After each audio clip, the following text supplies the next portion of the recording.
Friends, this is Utkarsh and welcome back to my channel. और आज की वीडियो में फ्रेंड्स हम लोग पढ़ने वाले हैं क्लास 10 की मैथ का पहला चैप्टर जिसका नाम है रियल नंबर। लेकिन आगे बढ़ने से पहले फ्रेंड्स, अगर आपको हमारी वीडियोस अच्छी लगती है तो इस वीडियो को लाइक कर दीजिएगा, चैनल को सब्सक्राइब कर दीजिएगा। सब्सक्राइब करने के बाद बेल आइकन दबाना बिल्कुल नहीं भूलिएगा। और चलिए तब बिना किसी तरीके से स्टार्ट करते हैं। सो हमेशा की तरह फ्रेंड्स हम लोग इंट्रोडक्शन से स्टार्ट करते हैं कि रियल नंबर्स होते क्या है। ठीक है, तो रियल नंबर फ्रेंड्स रेशनल और इरेशनल नंबर को कंटेन करते हैं। ठीक है, तो जितने भी रेशनल और इरेशनल नंबर होते हैं वो सारे रियल नंबर्स के अंदर आते हैं। रेशनल में जैसे आपका 2/3 हो गया, ठीक है, 4/3 हो गया, ये सब रेशनल नंबर में आते हैं। और इरेशनल नंबर में आपका √3 हो गया, √5 हो गया, ये सब इरेशनल में आते हैं। तो ऐसा नंबर मतलब कि ये दोनों को कंटेन करता है रियल नंबर, तो ये दोनों रियल नंबर के अंदर आते हैं। ठीक है, तो ये दोनों रियल नंबर्स होते हैं, ऐसे रेशनल और इरेशनल नंबर। और रेशनल नंबर किसको कहते हैं फ्रेंड्स? हम लोग ऐसे नंबर जिनको हम लोग p/q के फॉर्म में एक्सप्रेस कर सके, where p and q are positive integers and q is not equal to 0, ये कंडीशंस रहती है। तो हम लोग रेशनल नंबर को p/q के फॉर्म में एक्सप्रेस कर सकते हैं और इरेशनल नंबर को हम लोग ऐसा नहीं कर सकते। ठीक है, इरेशनल नंबर उन नंबर को कहते हैं जिनको हम लोग p/q के फॉर्म में एक्सप्रेस नहीं कर सकते। और जितने भी रियल नंबर्स होते हैं उन सबको हम लोग नंबर लाइन पे प्लॉट कर सकते हैं। जैसे कि मैंने यहाँ पर लिखा था ना √3, इसको भी हम लोग नंबर लाइन पे शो कर सकते हैं। ठीक है, अब बात करते हैं फ्रेंड्स यूक्लिड डिवीजन लेमा की।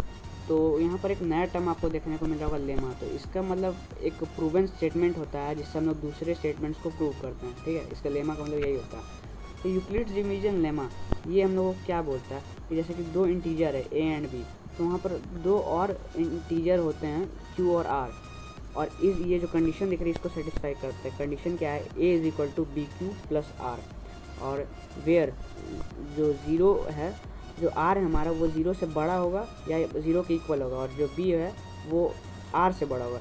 यानी कि 0 वो सबसे छोटा होगा, उसके इक्वल टू r होगा, और r से बड़ा b होगा। ठीक है, यहाँ जो a है फ्रेंड्स वो डिविडेंट है। जो मान लीजिए कि आपको कहते हैं ना कि जैसे कि हमने यहाँ पर 2/3 लिखा, तो हम लोग यहाँ पर 2 को डिवाइड कर रहे हैं 3 से। ठीक है, तो यहाँ पर 2 हमारा डिविडेंट है, 3 डिवाइज़र है, और हम लोग इसको डिवाइड करेंगे तो यहाँ पर 0.6 बार में, तो ये हमारा ऊपर जो आता है वो कोसेंट होता है और जो नीचे बजाता है वो रिमाइंडर होता है। ठीक है, तो यही बात है कि a जो है हमारा वो डिविडेंट है, b हमारा डिवाइज़र है, q कोसेंट और r रिमाइंडर है।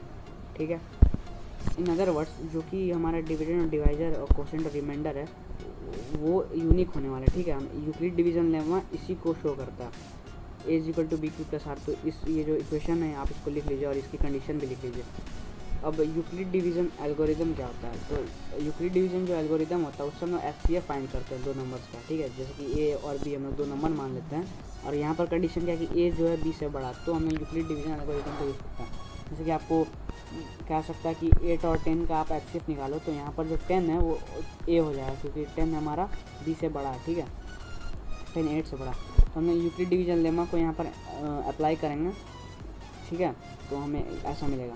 देखिए, इफ़ r = 0, अगर r 0 हो जाता है तो FCF हमारा b हो जाएगा, और अगर नहीं तो हम लोग यूक्लिड डिवीजन लेमा को फिर से अप्लाई करेंगे। तो मैं आपको एग्जांपल समझा देता हूँ।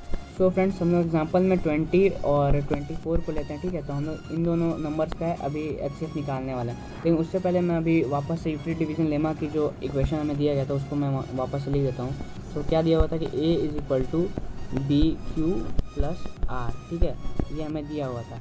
क्योंकि अब हम लोग और जो ये यूक्लिड डिवीजन एल्गोरिदम है ना, हम लोग लेमा को जो बार बार यूज़ करते हैं उसी को एल्गोरिदम बोलते हैं। ठीक ना, जब तक हमारा रिमाइंडर 0 ना हो जाता तब तक हम लोग लेमा को यूज़ करते रहते हैं। तो इसी प्रोसेस को हम यूक्लिड डिवीजन एल्गोरिदम बोलते हैं। तो चलिए अब हम लोग FCF निकाल के देखते हैं। ठीक है, देखिए सबसे पहले तो यहाँ पर जो 24 है हमारा 24, वो a से मतलब कि वो 20 से तो बड़ा है। ठीक है, तो हम लोग 24 को a की जगह पे रखते हैं। ठीक है, 24 हमारा a है, और b की जगह पे हम लोग रखते हैं 20 को। ठीक है, और अगर आप 24 को 20 से डिवाइड दीजिएगा तो आपका ये जो क्वेश्चन आएगा वो 1 आएगा। ठीक है, और रिमाइंडर आपका 4 बचेगा। ठीक, तो लेकिन यहाँ पर रिमाइंडर तो 0 हुआ नहीं, तो अभी हम लोग को इसको वापस से एक और बार कंटिन्यू करते हैं इस प्रोसेस को।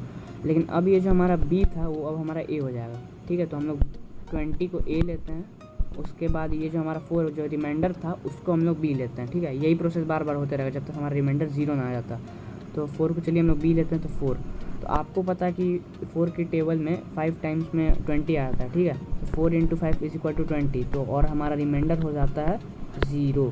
तो यहाँ पर रिमाइंडर 0 आ गया फ्रेंड्स, यानी कि जो ये 4 है ये दोनों नंबर्स का FCF है। सो 24 और 20 का जो HCF होता है हमारा वो होता है 4। तो आप ऐसे ही करके बड़े बड़े नंबर्स का भी निकाल सकते हो HCF, ठीक ना। ये काफ़ी सही हमें दिया गया है प्रोसेस यूक्लिड डिवीजन एल्गोरिदम, ठीक है। तो अब बात करते हैं friends fundamental theorem of arithmetic की। लेकिन इससे पहले हम लोग जान लेते हैं कि प्राइम फैक्टराइजेशन क्या होता है। तो प्राइम फैक्टराइजेशन जो होता है फ्रेंड्स, वो एक मेथड होता है नेचुरल नंबर को एक्सप्रेस करने का उसके प्राइम नंबर्स के प्रोडक्ट में, ठीक है। जैसे कि यहाँ पर 36 है, तो 36 हमारा नेचुरल नंबर है और ये 2, 3 ये सब प्राइम नंबर्स है। तो हम लोग यहाँ पर 36 को रिप्रेजेंट कर रहे हैं प्राइम नंबर्स के प्रोडक्ट के फॉर्म में, जैसे कि 2 × 2 × 3 × 3। तो ये प्राइम नंबर्स का प्रोडक्ट का फॉर्म हुआ और 36 को हमने रिप्रेजेंट किया। तो इसी मेथड को इसी रिप्रेजेंटेशन के मेथड को हम लोग प्राइम फैक्टराइजेशन मेथड कहते हैं, ठीक है। ये तो काफ़ी सिंपल की चीज़ थी, आपने पहले ही पढ़ा होगा। अब आता है मेन टॉपिक हमारा fundamental theorem of arithmetic. Fundamental theorem of arithmetic हमें ये कहता है फ्रेंड्स कि जो प्राइम फैक्टराइजेशन होता है किसी भी गिवन नंबर का, वो उसके जो प्राइम फैक्टर्स होते हैं उसकी अरेंजमेंट से उसे किसी भी तरह कोई मतलब नहीं होता। जैसे कि मान लीजिए कि यहाँ पर 36 है, तो 36 को तो हम लोग ऐसे भी प्रेजेंट कर सकते हैं 2 × 2 × 3 × 3, और ऐसे ही प्रेजेंट कर सकते हैं 2 × 3 × 2 × 3। तो यहाँ पर अरेंजमेंट से कोई भी मतलब नहीं है कि आप उसके प्राइम फैक्टर्स को कैसे अरेंज कर रहे हैं, आपको रिजल्ट तो सेम ही आने वाला 36, ठीक है। तो यही बात हमें फंडामेंटल थ्योरम ऑफ अर्थमेटिक कहता है कि आप गिवन नंबर के प्राइम फैक्टर्स को कैसे भी अरेंज करें, उसका जो रिजल्ट होगा वो सेम ही होगा, ठीक है। चलिए अब हम लोग बात करते हैं कि हम लोग LCM को कैसे फाइंड करें, ठीक है। Method of finding LCM। तो हम लोग LCM, पहले तो LCM का फुल फॉर्म आप जान लीजिए, लीस्ट कॉमन मल्टीपल, ये भी आपने पढ़ा होगा, यहाँ पर मैंने आपको रिकैप करा दिया। तो LCM जैसे कि हमें 36 और 56 का LCM निकालना है। सबसे पहले तो आप इसको इसके प्राइम फैक्टर्स के फॉर्म में लाइए, जैसे कि 2 × 2 × 3 × 3 ये 36 का हुआ, और 56 का 2 × 2 × 2 × 7। तो अब यहाँ पर आपने एक चीज़ देख रही होगी, it the common factors are 2 × 2। तो जैसे 36 में भी 2 2 हैं और 56 में भी 2 2 है, तो ये यहाँ का कॉमन ग्रुप है, ठीक है। लेकिन यहाँ पर जो 3 × 3 है और 2 × 7 ये अनकॉमन है, ये कॉमन नहीं है। तो LCM निकालने के लिए फ्रेंड्स हम लोग ये जो अनकॉमन ग्रुप था हमारा, उसके साथ साथ ये जो कॉमन ग्रुप है उसमें से भी एक पेयर लेंगे, और ये जो 4 नंबर जो कि अनकॉमन इनको लेंगे।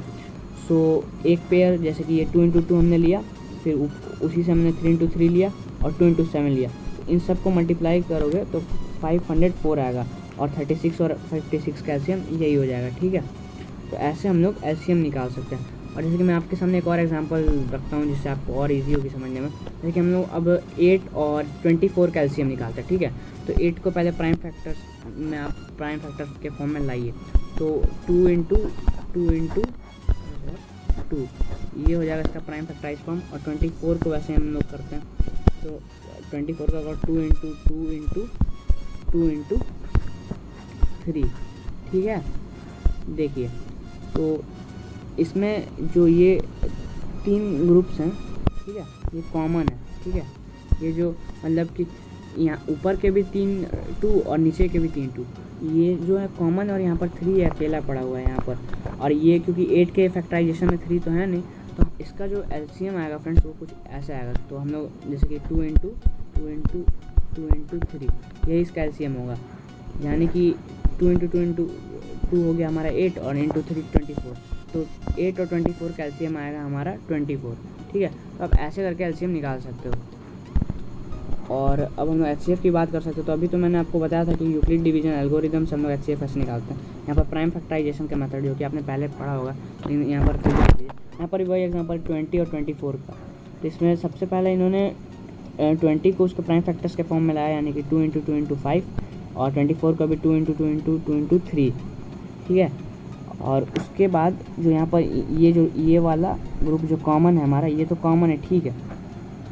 और ये जो ग्रुप है ये अनकॉमन है हमारा, ठीक है।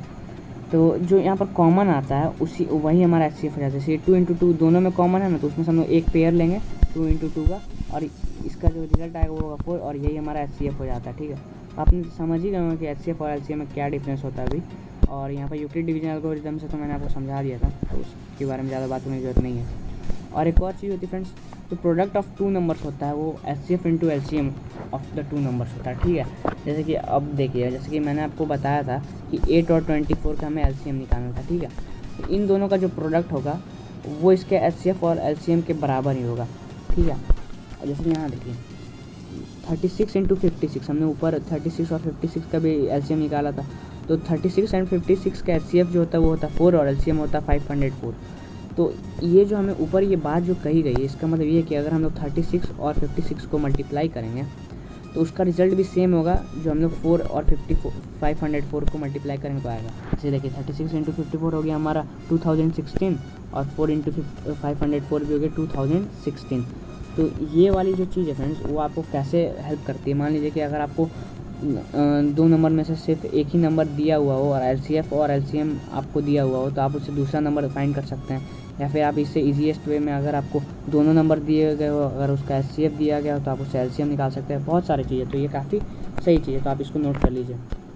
मैं इसको इरेज कर देता हूँ, आप इसको नोट कर लीजिए। और रिविजिटिंग इरेशनल नंबर्स, चलिए इरेशनल नंबर क्या होता है हम लोग वापस समझ लेते हैं। तो ऐसा कोई भी नंबर जिसको हम लोग P/Q के फॉर्म में एक्सप्रेस नहीं कर सकते हैं, मैंने आपको वीडियो के स्टार्टिंग में ही बताया था, ठीक है। यहाँ P and Q are integers and Q is not equal to 0। जैसे एग्जाम्पल √2 और 4 का क्यूब √π, इन सब की जो वैल्यू होती है फ्रेंड्स वो इरेशनल होती है, ठीक है। Number theory, interesting results. Number theory क्या होती है, जो मान लीजिए कि एक नंबर है P, ठीक है ना, जो कि A² को डिवाइड कर रहा है। P है हमारा, वो A² को डिवाइड कर रहा है। इसका मतलब क्या होता है कि P A को भी डिवाइड करेगा। फॉर एग्जांपल 3 यहाँ पर 6² को डिवाइड करता है, आपको पता है 6 का स्क्वायर 36 होता है, तो 3 36 को भी डिवाइड करता है। तो इसका मतलब 3 6 को भी डिवाइड करेगा, जो कि बात सच्ची है, 3 6 को डिवाइड करता ही है। तो ये काफ़ी सही चीज़ है, इसका आगे हमें यूज़ पता चलेगा अभी। और यहाँ पर 2 पॉइंट्स ये भी काफ़ी इंपॉर्टेंट है, जो कि सम और डिफरेंस जो होता है ना फ्रेंड्स रेशनल और इरेशनल नंबर का, वो हमेशा इरेशनल ही होता है। और प्रोडक्ट और कोशेंट होता है नॉन जीरो रेशनल और इरेशनल नंबर का, वो भी इरेशनल होता है। यानी सम और डिफरेंस और प्रोडक्ट एंड कोशेंट दोनों रेशनल और इरेशनल नंबर का इरेशनल ही होता है, ठीक है। जैसे √P is irrational when P is a prime, अगर P प्राइम होगा तभी √P जो होगा वो इरेशनल होगा। जैसे कि 7 जो है फ्रेंड्स आपको पता है प्राइम नंबर है, तो √7 क्या होगा, इरेशनल होगा। और जैसे 5 है वो भी हमारा प्राइम नंबर है, तो √5 क्या होगा, इरेशनल होगा, ठीक है। हम लोग ये जो हमें स्टेटमेंट दी गई है कि P अगर प्राइम होगा तो √P इरेशनल होगा, उसको हम लोग मेथड ऑफ कॉन्ट्राडिक्शन से प्रूव भी कर सकते हैं। तो अभी वो प्रूफ हम लोग देख लेते हैं। यहाँ पर सबसे पहले क्या करते हैं कि फ्रेंड्स हमें तो पता है कि वो इरेशनल है, लेकिन हम लोग एज्यूम करते हैं कि वो रेशनल है, ठीक है। और उसके बाद हम लोग कुछ ऐसे रिजल्ट अचीव करते हैं जिससे वो हमारे एजम्पशन को कॉन्ट्राडिक्ट करता है, और उस कॉन्ट्राडिक्शन से हम लोग बोल देते हैं कि ये इरेशनल है। जैसे कि हम लोग √7 लेते हैं, तो आपको तो पता है कि √7 इरेशनल है। तो कैसे, सबसे पहले तो फ्रेंड्स हम मान लीजिए कि √7 रेशनल है, ठीक है। तो √7 को हम लोग P/Q या A/B आप जो भी लीजिए, आपकी मर्जी। तो √7 को हम लोग A/B के फॉर्म में रिप्रेजेंट कर सकते हैं, where A and B are coprimes integers and B is not equal to 0। Coprimes integers का मतलब फ्रेंड जिनका HCF सिर्फ 1 हो और कुछ ना, HCF सिर्फ 1 हो, उन नंबर्स को को प्राइम कहते हैं, ठीक है। तो स्क्वायर करेंगे आप दोनों साइड, ठीक है। तो यहाँ पर अगर आप √7 का स्क्वायर करोगे तो 7 आएगा और A²/B² आएगा, ये आएगा अगर आप दोनों साइड स्क्वायरिंग करोगे। और उसके बाद अगर आप B² को इधर भेजोगे तो A² = 7B² आएगा, ठीक है। तो हम लोग यहाँ देख सकते हैं कि जो 7 है वो A² को डिवाइड कर रहा है, ठीक है। 7 का आप उधर भेजोगे तो वो A² को डिवाइड करेगा। तो 7 जब A² को डिवाइड कर रहा है तो वो A को भी डिवाइड करेगा, हमने तो ऊपर पढ़ा था, ठीक है। तो वो A को भी डिवाइड करेगा। इतनी बार ठीक है, क्लियर है, चलो। तो वहाँ पर एक नंबर एग्जिस्ट करेगा C, आप C लो, M लो, Q लो, कुछ भी लो, ये C बस नाम का, आपकी मर्जी, आप जो भी वेरिएबल लेना आप ले सकते हो। तो वहाँ पर एक एग्जिस्ट करेगा नंबर C, जो कि होगा A = 7C, ठीक है। यहाँ पर हमने ली है A = 7C। अगर आप दोनों साइड वापस स्क्वायर करो तो क्या होगा, A² = 49C², ठीक है। 7 का स्क्वायर 49 और C का स्क्वायर C², ठीक है। तो यहाँ क्या हो रहा है, तो और हम लोग ये वाला जो इक्वेशन था हमारा, इससे हम लोग A² की वैल्यू इधर पुट कर रहे हैं। तो A² = 7B² था, तो 7B² को हम लोगों ने जब यहाँ पुट किया और 7 से 49 को डिवाइड किया तो B² = 7C² आया, ठीक है। B² = 7C²। तो यहाँ क्या हो रहा है कि 7B² को भी डिवाइड करा, जब आप इसको उधर लेके जाओगे तो 7B² को भी डिवाइड करेगा, और अगर 7B² को डिवाइड करें तो 7B को भी डिवाइड करेगा, हमने ऊपर पढ़ा था। तो यहाँ पर हम क्या देख रहे हैं फ्रेंड्स कि जो 7 है वो दोनों को डिवाइड कर रहा है, यानी A और B को भी, तो उसका जो कॉमन फैक्टर वो तो 7 हो गया। लेकिन हमने ऊपर लिखा था कि दोनों जो A और B है वो तो को प्राइम से, यानी कि उनका HCF सिर्फ और सिर्फ 1 होगा, लेकिन यहाँ तो 7 भी आ रहा। तो ये हमारी एजम्पशन को कॉन्ट्राडिक्ट कर रहा है। ये कॉन्ट्राडिक्शन क्यों हो रहा है? क्योंकि हमने रॉन्ग एज्यूम किया था कि रूट 7 रेशनल है। सो हमारा एजम्पशन गलत होता है और रूट 7 इरेशनल नंबर हो जाता है। ठीक है, तो ऐसे अगर आप प्रूफ करोगे एग्जाम्स में तो आपको ये 3 या फिर 5 मार्क्स का आ सकता है, तो आपको फुल मार्क्स मिलेंगे उस पर। ठीक है, तो हमने ये भी काफ़ी अच्छे से। तो friends, revisiting rational numbers and their decimal expansion. ठीक है, तो आपने 9 में डेसिमल एक्सपेंशन के बारे में पढ़ा होगा और रेशनल नंबर के बारे में तो हम लोग शुरू से ही पढ़ते आ रहे हैं। तो मैंने ऊपर भी बता दिया था कि रेशनल नंबर वो ऐसे नंबर्स होते हैं जिनको हम लोग p/q के फॉर्म में लिख सकते हैं, जहाँ पर p एंड q इंटीजर्स है और q 0 के इक्वल नहीं है, जैसे कि 1/2, 4/5, 1, 0, ये सब हमारे रेशनल नंबर्स हैं। अब आते हैं फ्रेंड डेसिमल एक्सपेंशन की तरफ। तो डेसिमल एक्सपेंशन फ्रेंड 2 तरह के होते हैं, एक टर्मिनेटिंग होता है, एक नॉन टर्मिनेटिंग होता है। ठीक है, टर्मिनेटिंग का मतलब क्या होता है? वैसे डेसिमल्स जो कि एंड करते हैं एक सर्टेन पॉइंट पे, जैसे कि यहाँ पर 0.2, 2.56, तो ये सब कहीं ना कहीं एक सर्टेन पॉइंट पे एंड कर रहा है। जैसे 2 के बाद तो ये आगे नहीं जा रहा, तो ये यहीं पे एंड हो रहा, तो ये टर्मिनेटिंग डेसिमल एक्सपेंशन कहलाएगा। ठीक है, और अगर आपका नॉन टर्मिनेटिंग डेसिमल एक्सपेंशन की बात आती है तो ऐसे डेसिमल एक्सपेंशन जिसके जो डिजिट है वो कभी ख़त्म ही ना हो, मतलब कि इन्फिनिटी तक चलते ही जाएँ, जैसे कि 0.333। अब आपको पता थोड़ी ना कि ये 3 कहाँ तक जाएगा, देखिए यहाँ पर डॉट डॉट। और अगर ऐसा होता तो इसके ऊपर एक आप ऐसे लाइन खींच दोगे तो यहाँ पर इसका मतलब भी वही होता है कि ये बढ़ते जाएगा। जैसे कि एक और एग्जांपल देख लीजिए, 0.13135, ये भी बढ़ते जा रहा है, आपको नहीं पता कि ये कहाँ पर ख़त्म होगा। तो ऐसे जो डेसिमल एक्सपेंशन होते हैं उन्हें नॉन टर्मिनेटिंग डेसिमल एक्सपेंशन कहा जाता है। और नॉन टर्मिनेटिंग के फ्रेंड्स 2 टाइप होते हैं, एक होता है नॉन टर्मिनेटिंग रिपीटिंग, यहाँ पर रिकरिंग लिखा हुआ है वही बात है, नॉन टर्मिनेटिंग रिकरिंग, और एक होता है नॉन टर्मिनेटिंग और नॉन रिकरिंग। अब दोनों का मतलब समझाता हूँ। जैसे कि जो हमारा नॉन टर्मिनेटिंग डेसिमल एक्सपेंशन होता है तो सबसे पहली बात तो ये है कि वो कभी ख़त्म नहीं होगा। ठीक है, लेकिन देखिए ये हमारा नॉन टर्मिनेटिंग, देखिए क्योंकि ये ख़त्म नहीं हो रहा, लेकिन ये नॉन टर्मिनेटिंग रिपीटिंग है। क्यों? क्योंकि यहाँ पर 0.142857 के बाद ये नंबर फिर से रिपीट हो रहा है। ठीक है, तो इसके ऊपर आप ऐसे लाइन खींचते हो इस पूरे के ऊपर, इसका मतलब ये है कि मैं अच्छे से आपको ड्रॉ करके दिखाता हूँ। इसका मतलब ये है कि जो ये नंबर ये चलता ही जाएगा, ये रिपीट कर रहा है, 1.4285714 ऐसे ऐसे आते जाएगा। ठीक है, ये रिपीट हो रहा है। तो नॉन रिपीट और नॉन टर्मिनेटिंग नॉन रिपीटिंग में क्या होता है, देखिए जैसे पाई की वैल्यू, ये सबसे सही एग्जांपल इसका नॉन टर्मिनेटिंग नॉन रिपीटिंग का, ये 3.14159, इसमें नए नए नंबर्स आ रहे हैं और ये भी कभी ख़त्म नहीं होगा। ठीक है, तो इसमें नए नए नंबर्स थोड़े ही देर तक आए थे, उसके बाद वही रिपीट हो रहे थे, लेकिन यहाँ पर नए नए नंबर्स आते जा रहे थे। ऐसे को नॉन रिपीटिंग नॉन टर्मिनेटिंग बोलेंगे और इसको नॉन टर्मिनेटिंग रिपीटिंग बोलेंगे, और ये जो टर्मिनेटिंग हमारा अलग ही है। ठीक है, तो आपने ये भी देख लिया। अब हम लोग कैसे चेक करेंगे कि कोई रेशनल नंबर टर्मिनेटिंग है कि नहीं? तो अब अगर आप ऐसे चेक करोगे कि वो यहाँ तक ख़त्म हो रहा है, वहाँ तक ख़त्म हो रहा है, तो ये काफ़ी लंबा प्रोसेस है, आपको काफ़ी टाइम देना पड़ेगा। ठीक है, तो हमारे पास एक सॉल्यूशन है उसका। क्या है कि जैसे कि आपको कोई भी रेशनल नंबर दिया हुआ है फ्रैक्शन के फॉर्म में, ठीक है, जैसे कि a/b हमारा वो रेशनल नंबर है। ठीक है, तो उसका जो डेसिमल एक्सपेंशन होगा अगर टर्मिनेट होगा तो उसका जो डिनोमिनेटर का जो आप अगर प्राइम फैक्टराइजेशन करोगे तो वो 2 to the power m and 5 to the power n के फॉर्म में फैक्टराइज होगा। जैसे कि मैं आप यहाँ पर एग्जांपल लेता हूँ, जैसे कि आपने लिखा 2/10। ठीक है, तो आपको तो पता है कि 0.2 होता है, ये टर्मिनेटिंग है, लेकिन आप इसको कैसे चेक कर सकते हैं? बड़े बड़े नंबर यूज होते हैं, ये तो मैंने छोटा सा एग्जांपल दिया।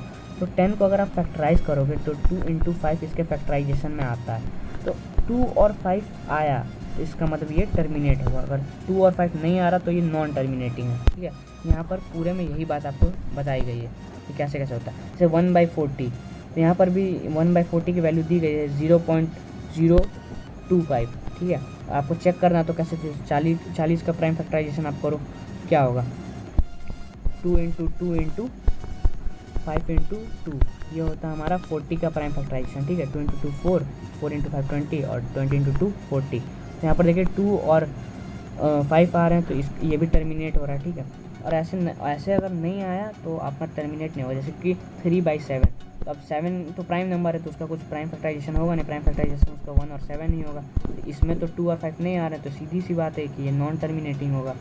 तो यही है फ्रेंड्स, और भी काफ़ी आपको लंबे लंबे क्वेश्चन मिल सकते हैं, लेकिन आपको सीधी सी बात क्या करनी है कि उसके जो डिनोमिनेटर्स होते हैं उसको प्राइम फैक्टराइज करना है। अगर प्राइम फैक्टराइजेशन में 2 और 5 आते हैं तो वो रिपीट मतलब टर्मिनेटिंग होगा, अगर नहीं आएंगे तो नॉन टर्मिनेटिंग होगा। ठीक है, तो यहीं पे फ्रेंड्स हमारा जो रियल नंबर का चैप्टर होता है फ्रेंड्स ख़त्म होता है। तो मैंने आपको सारे कॉन्सेप्ट्स यहाँ पर क्लियर कर दिए हैं, ठीक है।